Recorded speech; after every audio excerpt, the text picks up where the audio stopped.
पुरुषोत्तम मास महात्म्य कथा अध्याय 19। श्रीसूत जी बोले, हे तपस्वियों, इस प्रकार कहते हुए श्रीनारायण को मुनिश्रेष्ठ नारद मुनि ने मधुर वचनों से प्रसन्न करके कहा। हे ब्रह्म तपोनिधि सुदेव ब्राह्मण को प्रसन्न विष्णु भगवान ने क्या उत्तर दिया, सोहे तपोनिधे कहिए। श्रीनारायण बोले, इस प्रकार महात्मा सुदेव ब्राह्मण ने विष्णु भगवान से कहा। भक्तवत्सल विष्णु भगवान ने वचनों द्वारा सुदेव ब्राह्मण को प्रसन्न करके कहा। हरि भगवान बोले, हे द्विजराज, जो तुमने किया है उसको दूसरा नहीं करेगा। जिसके करने से हम प्रसन्न हुए उसको आप नहीं जानते हैं। ये हमारा प्रिय पुरुषोत्तम मास गया है। स्त्री के सहित शोक में मग्न तुमसे उस पुरुषोत्तम मास की सेवा हुई। हे तपोनिधे, इस पुरुषोत्तम मास में जो एक भी उपवास करता है, हे द्विजोत्तम, वह मनुष्य अनंत पापों को भस्म कर विमान से बैकुंठ लोक को जाता है। सो तुमको 1 महीना बिना भोजन किए बीत गया और असमय में मेघ के आने से प्रतिदिन प्रातः मध्याह्न सायं तीनों काल में स्नान भी अनायास ही हो गया। हे तपोधन, तुमको 1 महीना तक मेघ के जल से स्नान मिला और उतने ही अखंडित उपवास भी हो गए। शोकरूपी समुद्र में मग्न होने के कारण ज्ञान से शक्ति से हीन तुमको अज्ञान से पुरुषोत्तम का सेवन हुआ। तुम्हारे इस साधन का तौल कौन कर सकता है। तराजू के एक तरफ पलड़े में वेद में कहे हुए जितने साधन हैं उन सबको रखकर और दूसरी तरफ पुरुषोत्तम को रखकर देवताओं के सामने ब्रह्मा ने तोलन किया और सब हल्के हो गए, पुरुषोत्तम भारी हो गया। इसलिए भूमि के रहने वाले लोगों से पुरुषोत्तम का पूजन किया जाता है। हे तपोधन, यद्यपि पुरुषोत्तम मास सर्वत्र है, फिर भी इस पृथ्वी लोक में पूजन करने से फल देने वाला कहा है। इससे हे वत्स, इस समय आप सब तरह से धन्य हैं, क्योंकि आपने इस पुरुषोत्तम मास में उग्र तथा परम दारुण तप को किया। मनुष्य शरीर को प्राप्त कर जो लोग श्री पुरुषोत्तम मास में स्नान दान आदि से रहित रहते हैं, वे लोग जन्म जन्मांतर में दरिद्र होते हैं। इसलिए जो सब तरह से हमारे प्रिय पुरुषोत्तम मास का सेवन करता है, वो मनुष्य हमारा प्रिय, धन्य और भाग्यवान होता है। श्रीनारायण बोले, हे मुने जगदीश्वर हरि भगवान इस प्रकार कहकर गरुड़जी पर सवार होकर शुद्ध बैकुंठ भवन को शीघ्र चले गए। सपत्नीक सुदेव शर्मा पुरुषोत्तम मास के सेवन से मृत्यु से उठे हुए शुकदेव पुत्र को देखकर अत्यंत दिन रात प्रसन्न होने लगे। मुझसे अज्ञानवश पुरुषोत्तम मास का सेवन हुआ और वो पुरुषोत्तम मास का सेवन फलीभूत हुआ, जिसके सेवन से मृत पुत्र उठ खड़ा हुआ। आश्चर्य है कि ऐसा मास कहीं नहीं देखा। इस तरह आश्चर्य करता हुआ उस पुरुषोत्तम मास का अच्छी तरह पूजन करने लगा। वो सपत्नीक ब्राह्मण श्रेष्ठ इस पुत्र से प्रसन्न हुआ और शुकदेव पुत्र ने भी अपने उत्तम कार्यों से सुदेव शर्मा पिता को प्रसन्न किया। सुदेव शर्मा ने पुरुषोत्तम मास की प्रशंसा की तथा आदर के साथ श्री विष्णु भगवान की पूजा की और कर्ममार्ग से होने वाले फलों में इच्छा का त्याग कर एक भक्ति मार्ग में ही प्रेम रखा।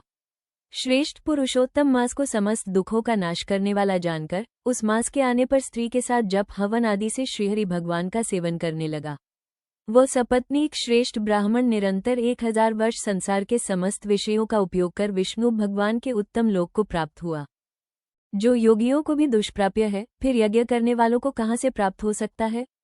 जहाँ जाकर विष्णु भगवान के सन्निकट वास करते हुए शोक के भागी नहीं होते हैं, वहां पर होने वाले सुखों को भोगकर गौतमी तथा सुदेव शर्मा दोनों स्त्री पुरुष इस पृथ्वी में आए। वही तुम सुदेव शर्मा इस समय दृढ़धनवा नाम से प्रसिद्ध पृथ्वी के राजा हुए। पुरुषोत्तम नाम के सेवन से समस्त रिद्धियों के भोक्ता हुए। हे राजन, यह आपकी पूर्व जन्म की पतिदेवता गौतमी ही पटरानी है।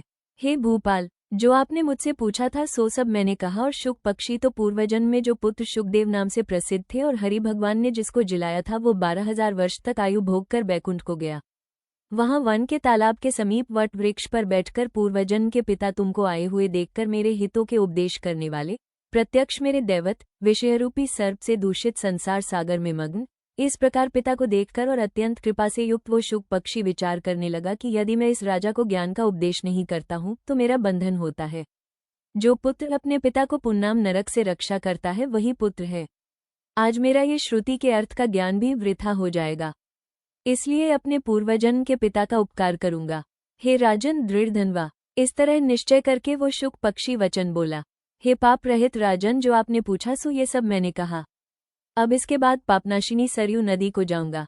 श्रीनारायण बोले, इस प्रकार बहुत समय तक उस प्रसिद्ध यशस्वी राजा दृढ़धनवा के पूर्वजन्म का चरित्र कहकर जाते हुए वाल्मीकि मुनि की प्रार्थना कर असंख्य पुण्यवान राजाओं का राजा वाल्मीकि मुनि को नमस्कार करता हुआ कुछ बोला। पुरुषोत्तम मास महात्म्य कथा अध्याय 20। सूत जी बोले, हे विप्रो, नारायण के मुख से राजा दृढ़धनवा के पूर्वजन्म का वृत्तांत श्रवण कर अत्यंत तृप्ति न होने के कारण नारद मुनि ने श्रीनारायण से पूछा। नारद जी बोले, हे तपोधन महाराज, दृढ़धनवा ने मुनिश्रेष्ठ वाल्मीकि जी से क्या कहा, सो विस्तार सहित विनीत मुझको कहिए। नारायण बोले, हे नारद, सुनिए। राजा दृढ़धनवा ने महाप्राज्ञ मुनिश्रेष्ठ वाल्मीकि मुनि की प्रार्थना कर जो कुछ कहा सो मैं कहूँगा। दृढ़धनवा बोला, मोक्ष की इच्छा करने वाले लोगों से पुरुषोत्तम मांस का सेवन किस प्रकार किया जाए, क्या दान दिया जाए और इसकी विधि क्या है, ये सब संपूर्ण लोक के कल्याण के लिए मुझसे कहिए, क्योंकि आपके समान महात्मा संसार के हित के लिए ही पृथ्वी पर भ्रमण करते हैं। ये पुरुषोत्तम मास स्वयं साक्षात पुरुषोत्तम भगवान है। उस पुरुषोत्तम मास के सेवन से महान पुण्य होता है। ये बात मैंने आपके मुख से भली भांति सुनी है। मैंने पूर्वजन्म में सुदेव नामक ब्राह्मण श्रेष्ठ होकर विधि से पुरुषोत्तम मांस का सेवन किया, जिसके प्रताप से मेरा मृत पुत्र उठ खड़ा हो गया। हे ब्रह्मन पुत्र, शोक के कारण निरंतर निराहारी मेरा ये पुरुषोत्तम मास बिना जाने ही बीत गया। अज्ञान से हुए पुरुषोत्तम मास का ऐसा फल हुआ कि मृत्यु को प्राप्त भी शुकदेव उठ खड़ा हो गया। हरि भगवान के कहने पर इस अनुभूत पुरुषोत्तम मास का सेवन किया। हे तपोधन, मुझे इस जन्म में वो सब विस्मृत हो गया है, इसलिए इस पुरुषोत्तम मास का पूजन विधान विस्तार पूर्वक मुझसे फिर कहिए। वाल्मीकि जी बोले, ब्राह्म मुहूर्त में उठकर परब्रह्म का चिंतन करे, उसके बाद बड़े पात्र में जल लेकर नैऋत्य दिशा में जाए। पुरुषोत्तम मास को सेवन करने वाला शौच के लिए ग्राम से बहुत दूर जाए। दिन में तथा संध्या में कान पर जनेऊ को रखकर और उत्तरमुख होकर पृथ्वी को तृण से आच्छादित कर वस्त्र से सिर बांधकर और मुख को बंद कर अर्थात मौन होकर रहे, न थूके और न श्वास ले। इस तरह मलमूत्र का त्याग करे, और यदि रात्रि हो तो दक्षिण मुख होकर मलमूत्र का त्याग करे और मूत्रेंद्रिय को पकड़कर उठे। शुद्ध मिट्टी को ले, आलस्य छोड़कर दुर्गंध दूर करने के लिए मृत्तिका से शुद्धि करे। लिंग में 1 बार, गुदा में 5 बार, बाएं हाथ में 3 बार, दोनों हाथों में 10 बार मिट्टी लगावे, दोनों पैरों में 14 बार लगावे। ये गृहस्थाश्रमी को श्रौच कहा है। इस तरह श्रौच कर मिट्टी और जल से पैर और हाथ धोकर दूसरा कार्य करे। तीर्थ में श्रौच न करे, तीर्थ से जल निकालकर श्रौच करे। 2 हाथ जल वाले गढ़ी को छोड़कर यदि दृढ़ जल में अर्थात तीर्थ में श्रौच करे तो बाद तीर्थ की शुद्धि करे, अन्यथा तीर्थ अशुद्ध हो जाता है। इस प्रकार पुरुषोत्तम का उत्तम व्रत करने वाला श्रौच करे। तदनंतर 16 कुल्ला अथवा 12 कुल्ला करे। मूत्र का त्याग करने के बाद 8 अथवा 4 कुल्ला गृहस्थ करे। उठकर प्रथम नेत्रों को धो डाले, दातुन ले आवे और इस मंत्र को अच्छी तरह कहकर दंत धावन करे। हे वनस्पते आयु, बल, यश, वच, प्रजा, पशु, वसु, ब्रह्मज्ञान और मेधा को मेरे लिए दो। अपामार्ग अथवा बैर की 12 अंगुल की छेदरहित दातुन कानी अंगुली के समान सोटी हो, जिसके पर्व के आधे भाग में कूची बनी हो, उस दातुन से मुख शुद्धि करे। रविवार के दिन काष्ठ से दातुन करना मना किया है, इसलिए 12 कुल्ला से मुख शुद्धि करे। आचमन कर अच्छी तरह प्रातःकाल में स्नान करे। स्नान के बाद उसी समय तीर्थ के देवताओं को तर्पण के द्वारा जल देवे और समुद्र में मिली हुई नदी में स्नान करना उत्तम कहा है। बावलीकूप तालाब में स्नान करना विद्वानों ने मध्यम कहा है और गृहस्थ को गृह में स्नान करना सामान्य कहा है। स्नान के बाद शुद्ध और शुक्ल ऐसे 2 वस्त्रों को धारण करे। ब्राह्मण कंधे पर रखे जाने वाले उत्तरीय वस्त्र को सावधानी के साथ हमेशा धारण करे। पवित्र स्नान में पूर्व मुख अथवा उत्तर मुख होकर बैठे और शिखा बांधकर दोनों जांघों के अंदर हाथों को रखे। कुश की पवित्री हाथ में धारण कर आचमन क्रिया को करे। ऐसा करने से पवित्री अशुद्ध नहीं होती है, परंतु भोजन करने से पवित्री अशुद्ध हो जाती है, इसलिए भोजन के बाद उस पवित्री का त्याग करे। आचमन के बाद गोपीचंदन की मिट्टी से तिलक धारण करे। वो तिलक ऊर्ध्वपुंड्र हो, सीधा हो, सुंदर हो, दंड के आकार का हो, ऐसा धारण करे। ऊर्ध्वपुंड्र हो अथवा त्रिपुंड्र हो, उसके मध्य में छिद्र बनावे। ऊर्ध्वपुंड्र में लक्ष्मी के साथ हरि भगवान स्वयं निवास करते हैं। त्रिपुंड्र में पार्वती सहित साक्षात शंकर भगवान सर्वदा वास करते हैं। बिना छिद्र का पुंड्र कुत्ते के पैर के समान विद्वानों ने कहा है। सफेद तिलक ज्ञान को देने वाला है, लाल तिलक मनुष्यों को वशीकरण करने वाला कहा है, पीला समस्त रिद्धि को देने वाला कहा है। इससे भिन्न तिलक को नहीं लगावे। गोपीचंदन की मिट्टी से शंख, चक्र, गदा, पद्म आदि धारण करे। ये संपूर्ण पापों को नाश करने वाला और पूजा का अंग कहा गया है। जिसके शरीर में शंख चक्रादि भगवान के आयुधों का चिन्ह देखने में आता है, उस मनुष्य को मनुष्य नहीं समझना, वह भगवान का शरीर है। जो शंख चक्र आदि चिन्हों को नित्य धारण करता है, उस देही के पाप पुण्यरूप हो जाते हैं। नारायण के आयुधों से जिसका शरीर चिन्हित रहता है, उसका कोटि कोटि पाप होने पर भी यमराज क्या कर सकता है? प्राणायाम करके संध्यावंदन करे। प्रातःकाल की संध्या विधिपूर्वक नक्षत्र के रहने पर करे। जब तक सूर्यनारायण का दर्शन न हो तब तक गायत्री मंत्र का जप करे और सूर्योपस्थान के मंत्रों से उठकर अंजकली बांधकर उपस्थान करे। सांकाल के समय अपने पैर को पृथ्वी में करके नमस्कार करे। जो कमी रह गई हो उसको इस मंत्र से पूर्ण करे। यस्य स्मृत्या च नामोक्त्याम तपोयज्ञ क्रियादिषु न्यून संपूर्णतान याति सद्यो वंदे तमच्युतम। जो द्विज, ब्राह्मण, क्षत्रिय और वैश्य श्रद्धा के साथ संध्या करता है, उसको तीनों लोक में कुछ भी दुष्प्राप्य नहीं है। दिन के आदि भाग प्रातःकाल में होने वाले कृत्य को कहा। इस प्रकार प्रातःकाल की नित्य क्रिया को करके हरि भगवान की पूजा को करे। लीपे हुए शुद्ध स्थान में नियम में स्थित होकर और मौन तथा पवित्र होकर गोबर से गोल अथवा चौकोर मंडल को बनाकर व्रत की सिद्धि के लिए चावलों से अष्टदल कमल बनावे।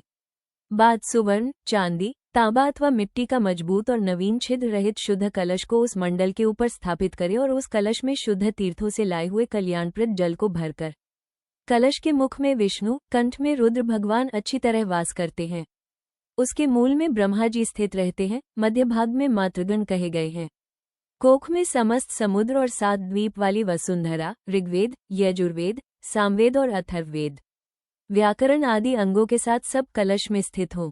इस प्रकार कलश को स्थापित करके उसमें तीर्थों का आवाहन करे। गंगा, गोदावरी, कावेरी और सरस्वती मेरी शांति के लिए तथा पापों के नाश करने के हेतु आवे। तदनंतर उस कलश का मंत्रपाठ पूर्वक गंध, अक्षत, नैवेद्य और उस काल में होने वाले पुष्प आदि उपचारों से पूजन करके उसके ऊपर पीले वस्त्र से लपेटा हुआ तांबे का पात्र स्थापित करे। उस पात्र के ऊपर राधा के साथ हरि की मूर्ति को स्थापित करे। राधा के सहित सुवर्ण की पुरुषोत्तम भगवान की प्रतिमा बनावे और भक्ति में तत्पर होकर विधि के साथ उस प्रतिमा की पूजा करे। पुरुषोत्तम मास के पुरुषोत्तम देवता हैं। पुरुषोत्तम मास के आने पर उनकी पूजा करनी चाहिए। जो इस संसार सागर में डूबे हुए को उबारता है, उसकी इस लोक में भी मृत्यु धर्म वाला कौन मनुष्य पूजा नहीं करता है? ग्राम फिर मिलते हैं, धन फिर मिलता है, पुत्र फिर मिलते हैं, ग्रह फिर मिलता है, शुभ अशुभ कर्म फिर मिलते हैं, परंतु शरीर फिर नहीं मिलता है। उस शरीर की रक्षा धर्म के लिए और धर्म की रक्षा ज्ञान के लिए हुआ करती है और ज्ञान से मोक्ष सुलभ हुआ करता है। इसलिए धर्म को करना चाहिए। देहरूप वृक्ष का फल सनातन धर्म कहा गया है। जो शरीर धर्म से रहित है वो बांझ वृक्ष के समान निष्फल है। सहायता के लिए न माता कही गई है, न स्त्री पुत्र आदि कहे गए हैं तथा न पिता, न सहोदर भाई, न धन कहे गए हैं। केवल धर्म ही उसका प्रधान कारण कहा गया है। वृद्धावस्था सिंहिनी के समान भय देने वाली है और रोग शत्रु के समान पीड़ा देने वाले हैं। फूटे हुए बर्तन से जल गिरने के समान आयु प्रतिदिन क्षीण होती रहती है। जल के तरंग के समान चंचल लक्ष्मी, पुष्प के समान क्षणमात्र में मुरझाने वाली युवावस्था, स्वप्न के राज्य सुख के समान संसार के विषय सुख प्रभुति सब निरर्थक हैं। धन चंचल है, चित्त चंचल है और संसार में होने वाला सुख चंचल है। ऐसा जानकर संसार से विरक्त होकर धर्म के साधन में तत्पर होवे। जैसे सर्प से आधा देह निगले जाने पर भी मेघ मक्खी को खाने की इच्छा करता ही रहता है, उसी प्रकार काल से ग्रसा हुआ जीव दूसरे को पीड़ा देने में तथा दूसरे का धन अपहरण करने में प्रेम करता है। मृत्यु से ग्रस्त आयु वाले पुरुष को सुख क्या हर्ष करता है? वध के लिए वधस्थान को पहुंचाए जाने वाले पशु के समान सब सुख व्यर्थ हैं। जब धर्म करने के लिए चित्त होता है तो उस समय धन का मिलना सुलभ नहीं होता है। जब धन होता है तो उस समय चित्त धर्म करने के लिए उत्सुक नहीं होता है। जब चित्त और धन दोनों होते हैं तो उस समय संपात्र नहीं मिलते हैं। इसलिए चित्त, वित्त, सत्पात्र इन तीनों का जिस समय संबंध हो जाए उसी समय बिना विचार किए ही जो धर्म को करता है वही बुद्धिमान कहा गया है। अधिक धन के व्यय से होने वाले हजारों धर्म हैं। पुरुषोत्तम मास में थोड़े धन से महान धर्म होता है। स्नान, दान और कथा में विष्णु भगवान का स्मरण करना, इतना भी उत्तम धर्म यदि किया जाए तो वो महान भय से रक्षा करता है। जिस प्रकार गंगा ही तीर्थ है, कामदेव ही धनुषधारी है, विद्या ही धन है और गुण ही रूप है, उसी तरह संपूर्ण महीनों में उत्तम पुरुषोत्तम मास साक्षात पुरुषोत्तम ही है।